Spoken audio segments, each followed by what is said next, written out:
and initial testing of the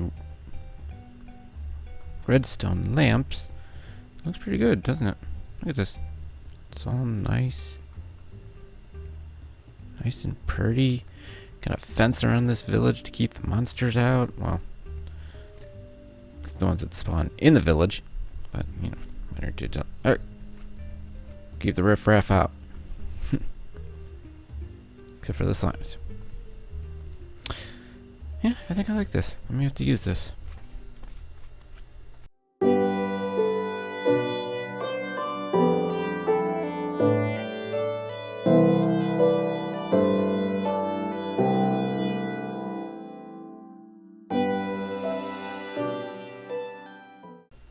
Hey there, and how's it going? And welcome. Excuse me, great start there. And welcome back to my Minecraft tutorial series. And lots of work has been going on at the new hub. And we are going to go ahead and show some of the stuff we've done. And then we're going to jump right into what we're doing today. So hopefully this doesn't carry on too terribly long. We're not going to do everything that I intend to eventually do with today's project, but you will get a good idea of how to utilize it, how to use it, and just what the hell the point of what I'm doing is. Now you see the millions upon millions of torches spread around here, right? Right. For good reason. Torches are a good light source, but I have my preferences when it comes to lighting, and torches are not that thing. And I really want to spice it up a little bit. I want to kind of give it a different bit of a touch, and especially once I get this area completely cleared, we're going to have pathways, and we're going to have them lined with little pillars. And one of the things you can do, and I especially want to utilize it in an area where we're going to build a bridge. And that is not going to be a tutorial, by the way. If you want to build a bridge, you can figure out how to do it yourself. However, we want to continue the lighting across that bridge, which is going to take a little bit of work and a little bit of ingenuity, I think. Or I may just cheat. I haven't really decided yet. In any case, this lighting is to be determined, well, to be revealed later. First off, look. It's done. It's not perfect. It's not pretty. I may take those out. Those are stacked. Those are upside down stairs. I may remove those and just use regular slabs, because it kind of comes down a little lower than I wanted. But I wanted to build something that was a little more modern, a little cleaner. As I said, the roof is not completely finished in how I want it, but it's a good start. Eventually, this whole area is going to be wiped clean. These guys are all going to move down there. We're going to, one of these tutorials is going to be, we're going to build a barn. We're going to move the farm to the opposite side over here, and we're going to try to make that automated. We're going to get into semi-automated farming. All kinds of goodies coming. So, yes. You guys are all eager to volunteer for something, but I don't need you today. I appreciate the offer. I do. You guys need to reproduce quicker. You need to. I got big plans for you. So, what have I been doing this whole time? Well, clearly, first off, those are the animals. I needed to get my animals back. And there's my rogue red sheep. And then over here, you will see my rudimentary tree farms, which are just these 3 types of trees right now. And hopefully when we go exploring, when I expand my hub, I don't like the torches on the house, I'm sorry, but I don't like spiders spawning. As soon as we go expanding, we're going to take the hub, which you don't know where the hub is, remember? It was exposed and dangerous, and then I built a little dirt hut around it. Well, it's still here. There's the entrance. It's in underneath. We'll get into that in a second. I used some red stained clay for the borders. I didn't make the frame go all the way around because I didn't want to. This is nether quartz, clearly. This is black stained glass. And, oh, didn't make that jump. And come around back here. You'll see. I used quartz pillars around the doors, and then chiseled quartz above the doorways. Oh, shut. We have carpet squares. A little checkerboard design going around here. Yes, I know you can see the wooden planks that are underneath. I can't help that. The only other thing I could do was would be to completely make these wool blocks. I just didn't want to do that. My handy dandy survival kit, version 2.1, is now indoors and out of the nasty, terrible, nasty stuff. But again, I can't place chests on carpet squares, so kind of looks awkward there. Little rogue crafting table, and here is the bedroom. I may eventually pillar this up and then quartz this up, use quartz slabs, but all of this quartz was costly. It took a lot of time to get it all, and we don't want to play around. And as you can see, use some red carpet square around the border, some black carpet squares around my little bed, and I may spruce this up a little bit, but I like the big open windows and I think it looks really nice. Now down here we used some nether brick, but really where we got into the nether brick was in this area, and I would have continued along, but I didn't want to widen this too much. Used stone bricks through here. Here's my little furnace area. I'm low on coal though. Shh. And we have, this is the portal room, and the brewing is actually going to take place over here. I originally was going to make a room up above for brewing, but I decided that right through here is going to be the brewing center. We are going to move this chest and this table over so that they're more accessible. And as you can see, it's very drab in here. And what I'm going to eventually do is I'm going to stick some different lighting in here. And then down here, we have a rogue dirt block. This was courtesy of an Enderman who teleported in here while it was raining and decided to leave me a present. And yeah, in fact, I don't have the signs with me at the moment. One thing, I must have put them away. You think this is enough storage? This was the one thing that I really wanted to make sure I did. I wanted to make sure I got a nice big storage room so that I have places to put my things. And then right for now, we have our little secret tunnel, and down there is a surprise.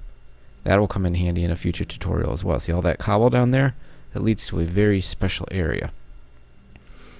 I haven't decided if I'm going to completely wall this off or if I'm just going to make this into a pathway that leads up around this, fence it off, and merges with a path coming from up there. But I think that's what I'm going to do. I'm going to have a path coming through right through here, and I'm going to have that path coming around, and it's eventually going to meet right about there, and then it'll head off into that distance. There's a huge plains area over there with horses on the far side, so hopefully we can get into that and continue to move along, because I have horse armor now. I just haven't found any name tags yet. I'm really disappointed in that. And then we'll actually do a true nether hub one of these days. So those are some of the things that we've been doing, and now we are going to go ahead once the, well, we can let the sun go down. We're going to get into this tutorial. Man, food is at a premium right now. We are going to go ahead and get into this. Now today is all about improving the lighting, and the way we want to improve the lighting, we want to make redstone lamps. Why? Because I forgot to keep peace. Don't mind me. In fact, I will be right back. Alright, now that we have everything that we need, part 2, we are going to do redstone lamps. In some areas, I did some testing, and you saw it at the beginning of this video. I'm probably going to fence off a large portion of this area, and what I can do is use redstone lamps on top of these guys. That's what these stone bricks are here for. And we're going to go ahead and use those in the future. I don't know if we're going to do any of that today, but we are going to make the redstone lamps. We are going to need some more comparators, which is why all this stuff is here. In fact, I'm going to need more torches to do this. And we're going to show how they essentially work and some of the simple designs that you can use. And then we will go ahead and get into it. Now, are there monsters nearby? Where? Oh, hello. Are you coming to give me a visit? Are you? Hello. Are you coming to the front door? Would you like to come in and have a cookie? I don't have any cookies. Do you want to come in? Where'd you go?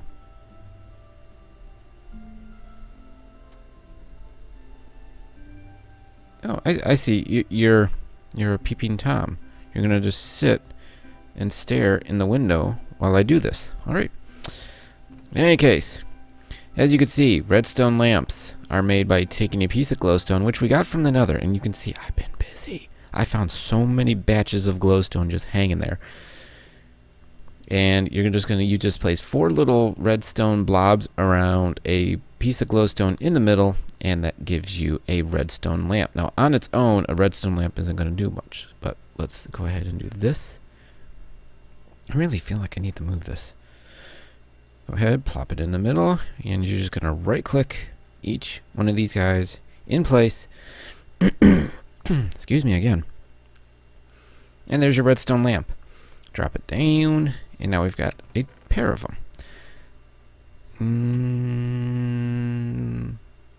I would love to do this really quick outside, but this peeper. You still peeping? No, he's gone. Okay. Alright. Let's get to it. Now we need one more piece, which I don't really have the ability to do. I need a piece of cobble, I think I can use. Cobble.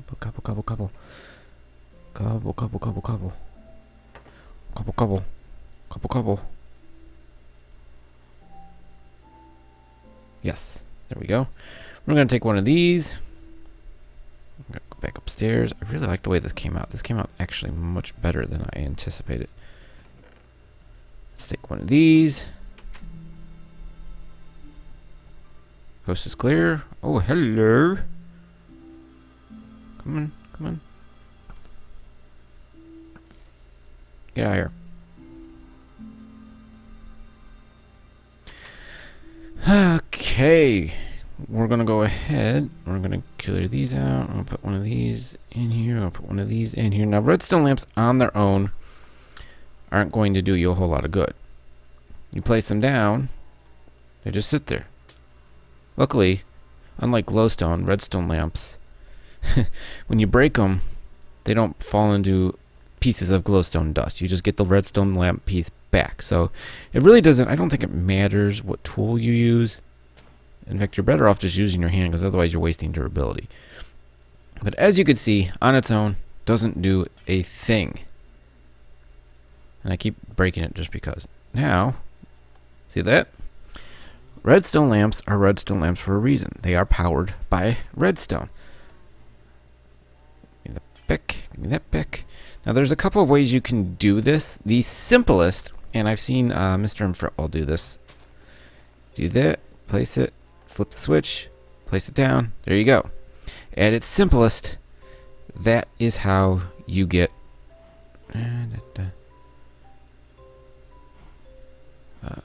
yeah, I do want the dirt down here.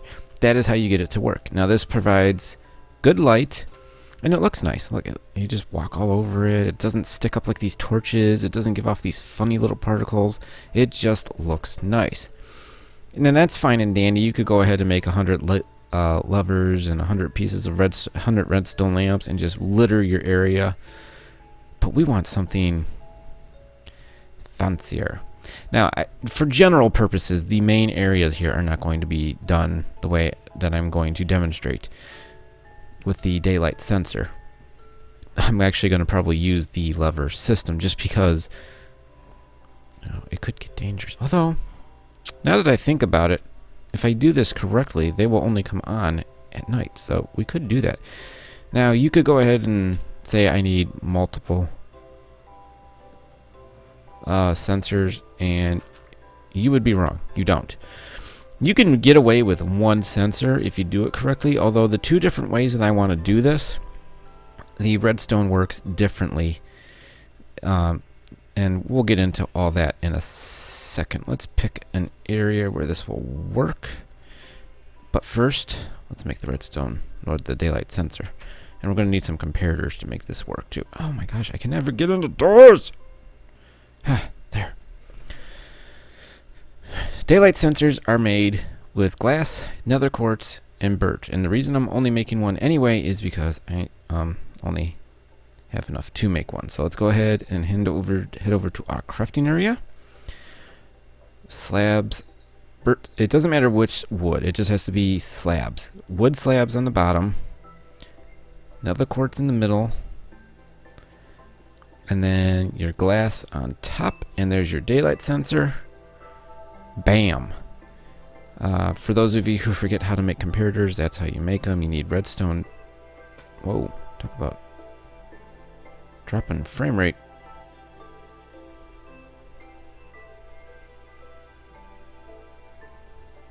There we go. I'm going to drop all this down. We're going to drop all this. We don't need all this up here. Frame suddenly went like goofy. Yoo-hoo. Come on, game. Sounds that difficult. It is the tutorial world. I know you don't like it. You don't like it at all. So let's pick an area where we can demonstrate how this daylight sensor works. This looks like a good spot. Now, I'm going to go ahead. We're going to demonstrate it first, and then I'm probably going to just kind of give you some basic ideas of how this works. Go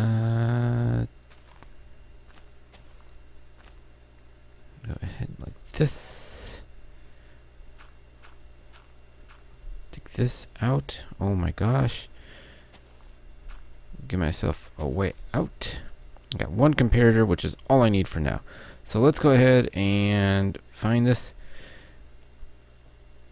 And we're just going to drop it in here. And then what we're going to do is we're going to make a little redstone rail. Now you can see there is power. And that is because of the sun. As long as the sun is up, there will be power. As soon as it goes down, the power level goes down. You'll see the redstone particles decrease, and eventually power will go away. Now you can use this to do a couple of different things with... Well, that was quick. With the redstone lamps. In the simplest form, we'll put this guy back down. Put this down. Look, it's lit.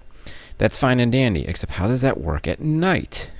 It's on right now because of the sun, but it'll go off as soon as this goes down. We're going to come back to that because we're going to need more comparators. Actually, let's just get into this right now. We got enough time. As it is like this, you aren't going to get very far. Now, there's two things you can do. The best things that I've seen...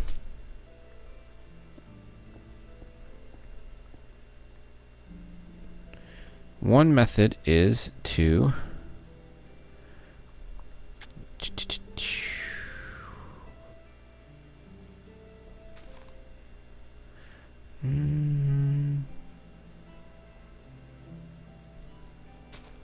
I'll put you there.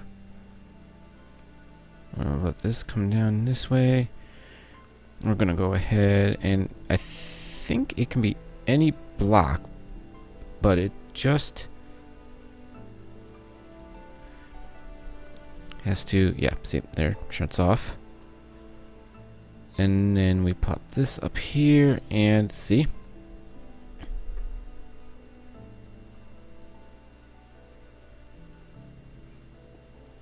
Although I don't need to do it that way. I can just get this out of here.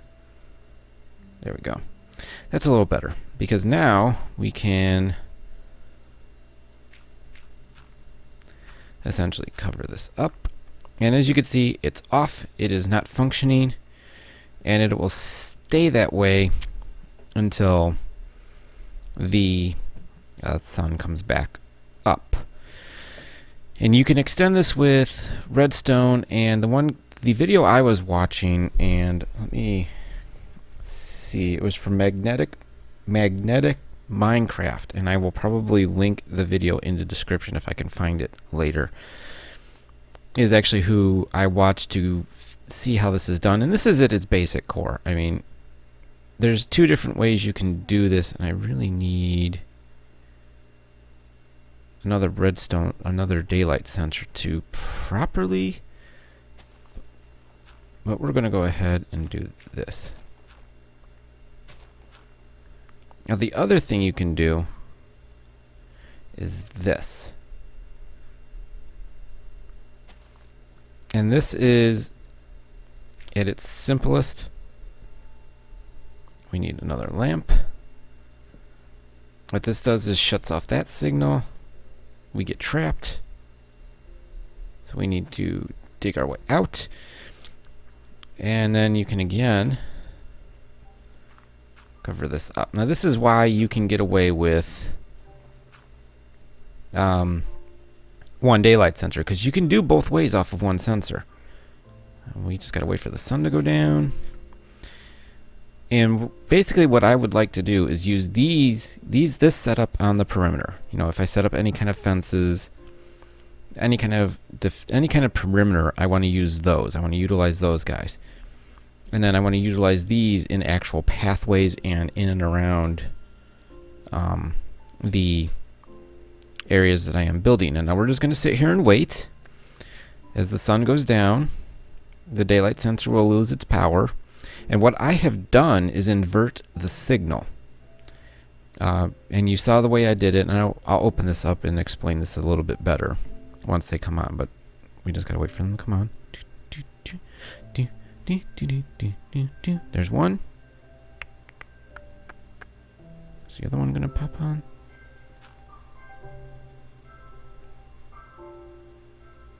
Oh, there it is. Okay. Took a second for it to come on, but there it is. I thought I did something wrong. Actually, what I should have done is the repeater goes in front, and what that does is the repeater would allow me to continue this, because what this repeater does is it powers this block all the way through, and then you can send the signal down further to more lamps. So what we've done in these two setups, the first setup puts the inverted signal right here. You could put a block here, here, here. You just have to have room to place the redstone and the repeater. Make sure nobody's coming. It's dark over here. And you will have yourself, what this will do is this will invert the signal. So when this thing shuts off, instead of shutting off the lamp like it was doing, the signal gets flipped, it's turned back on, you have light. And it's the same concept over here, except we invert it further down, and what this allows you to do is to place the block on top and the lamp on top of that to invert the signal. And it actually works really well. And when you do this with, I gotta keep an eye on my back. When you do this with the fencing, what you want to do is you want to have the redstone. If the fence is right here, you want the redstone to be going right around here so you can link it up really nice and easy. In other words, you don't want it up against the fence because you can't actually send the signal to the torch the way you want. You want it to have that space to get in. You need to have that block right there go into the dirt that the torch is on, or whatever block you have, to make this work. Now this is at its simplest. I'm sure there's more complicated ways to do it, and we're going to utilize this to go ahead and get the lighting a little better, but we're not done terraforming. I gotta level this out, and I want to get, like I said, a path going through here, and the path will be lit up with those, and we'll probably light up the immediate area around the house with these guys, and then use them also in the inside. I haven't exactly figured out how I'm going to do that yet, because I could probably stick a torch under here and get the effect that I want, but the light would be on all the time. I haven't figured it out. I like to sometimes just use glowstone indoors because it's efficient and all that, but I may just stick with torches for now, unless I just put the redstone lamps in the floor. But I'm probably going to utilize them in here, like put one right there, put another, you know, somewhere in here, and have them weave their way through and just sit in the ground. This I'm probably going to also light up with a redstone lamps. I'm probably just going to go down this way and then down this way, and also have them in the floor as well. So I've got a lot of plans for the lighting in here, but I'm not going to do it all right now because it's going to take a lot of materials that I just don't have. I need a lot of repeaters to do what I want to do with this exterior, and I have to figure it out first too. Oh, we have a party. Hey, hit. Thank you. For anybody wondering, my sword is now sharpness 3. I finally combined the two that I had. So, right there, you see? Looks all nice and pretty. You can get an idea how that works. If you have any questions about it, feel free to ask. I'll try to explain it a little better. I know I kind of just went tearing through that, but it was getting dark. And monsters are out. And I get scared of monsters. But work is coming along, and we have made good progress, and I like the direction that things are going with this tutorial series, and I think maybe next time I will get into what should we do next? Anybody got any ideas? I got a couple. We could get into brewing. I've got the materials. We could go take a look at what's in that cobble area, but I have to look up some stuff. We could do the semi-automated farms. There's so many options right now. Hell, if I dig around in these mountains, I could probably find some emeralds and we could look at trading. Yeah, I'm going to have to think about this. If you have any suggestions, leave them in the comments. Send them to me on Twitter, Facebook, however you want to. Steam, I don't really care. And I will take a look at it if you do so. Until next time, though, thanks for watching. If you enjoyed it, give it a thumbs up. And I will see you all next time. Peace!